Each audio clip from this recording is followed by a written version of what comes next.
како еден од уредниците на Фокус уште од 1995, значи од самиот почеток. Паметам периоди кога се вршеа притисоци, имало закани и уцени против новинарите на Фокус и во тоа време. Значи, сите оние новинари кои се занимавале со условно речено истражувачко новинарство, тоа повеќе во последниве години е присутно, отколку во оној период во 90-тите, или пак оние новинари што се занимавале со црна хроника, покривале криминал, мафија, организиран криминал. Значи, може да се рече дека и на некој начин било логично да се соочуваат со одредени притисоци и закани. Имаше, значи, не само закани со судски случаи, туку и претепувања. И во времето на 90-тите еден од новинарите, да речеме, на Фокус во тоа време беше претепан. Но и собственикот на Фокус, Никола Младенов, во една прилика беше исто така претепан во 1997 година.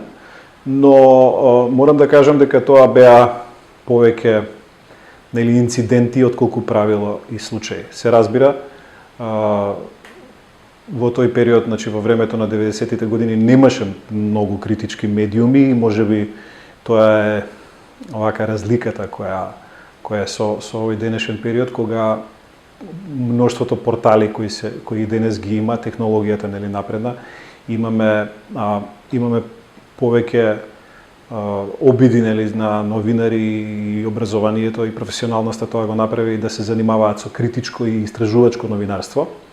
Значи, сега не зборувам за мејнстрим медиумите, кои се комплетно поклопени, туку за повеќе овие алтернативни. И од таа страна, разликата со 90-тите е таа дека денес имаме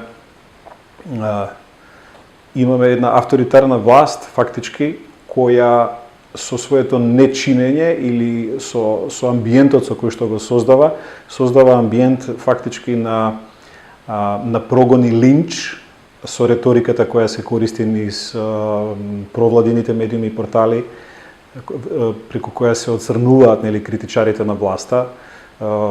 Критиката на власта се сатанизира, дека политичките несогласувања или било какви истражувачки текстови со кои што се посочува на кршење на законите од страна на челниците на власта се прогласуваат за предавнички текстови. Имавме повеќе ситуации каде што цела група новинари беа од критички медиуми дисквалификувани како платеници и така натаму. Така што мислам дека таквиот создаден амбиент на линч придонесе да се соочиме во последниот период не само со отворени директни закани, туку и со некои настани, да речеме палење на джипови на колегата Тричковски, претепување на новинари, испраќање венец на колегата Боријан Јовановски, нешто што во минатото на вистина никогаш не се случувало. Искрено речено,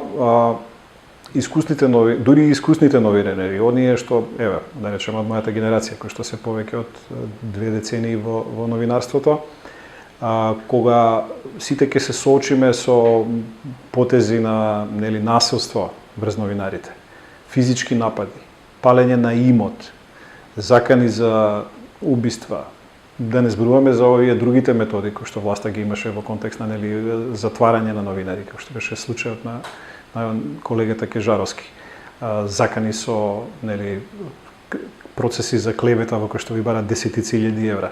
Сето тоа влијае врз ограничување на слободата на медиумите, односно врз создавање на еден вид дополнителна цензура покрај на званична, официјална цензура која што постои во најголемиот дел од мејнстрим провладините медиуми. Идејата на тие напади е токму таква. Да испрати порака.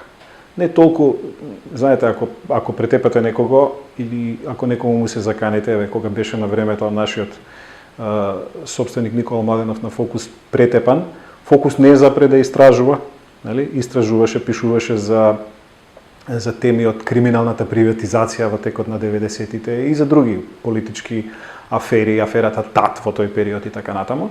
Значи, продолжи да пишува, но тоа, меѓу другото, на оние што ги нарачуваат таквите физички напади и што се занимаваат со такви уцени и закани, идејата им е да ги заплашат другите. Нели, ако веќе не можеме да го вразумиме тој што се одважил и е храбар, да испратиме порака на сите оние што утре ќе замислат да се одважат на некој начин и да напишат нешто критички за власта или да истражат некоја афера каде што ќе посочат на прекршување на законите. Значи, навистина е стравично да се поверува дека после толку настани, ние во Сдруженијето на новинарите на Македонија има еден список, мислам, 18 или 19 беа случаи кои што не се расчистени од страна на Министерството за внатрешни работи. Имавме и други такви настани, нели, не само врз новинарите, и врз други невладени организации, ЛГБТ заедницата, неколку физички напади, демолирања и така натаму. И дека ништо од тоа не е расчистено до денешен ден.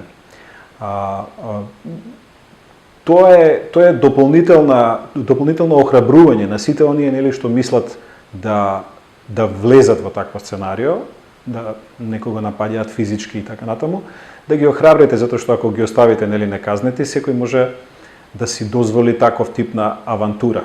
Значи, јас не велам дека мора да биде премиерот тој или, не знам, неговиот шеф на кабинет што ќе нарачува физички напади. Доволно е вие да имате амбиент во кој што е одредена запалена маса.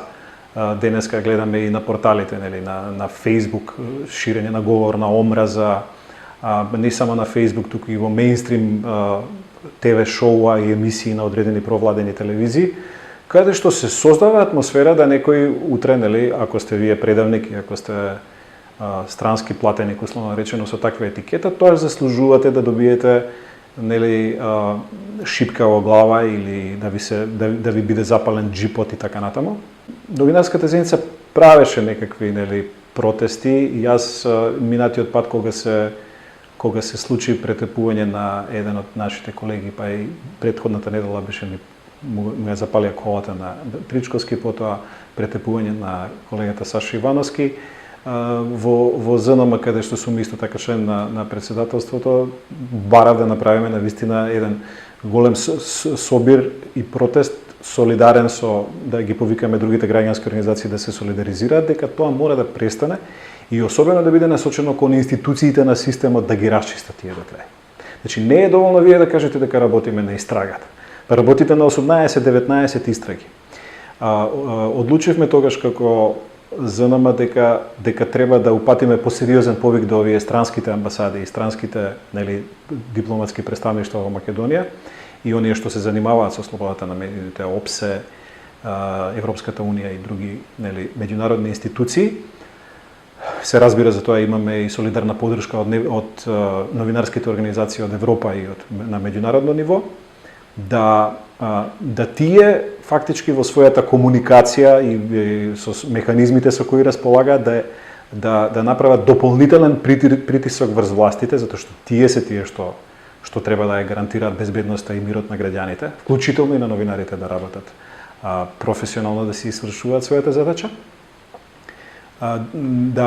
да се изврши дополнителен притисок во контекст на создавање на атмосфера за нормално функционирање.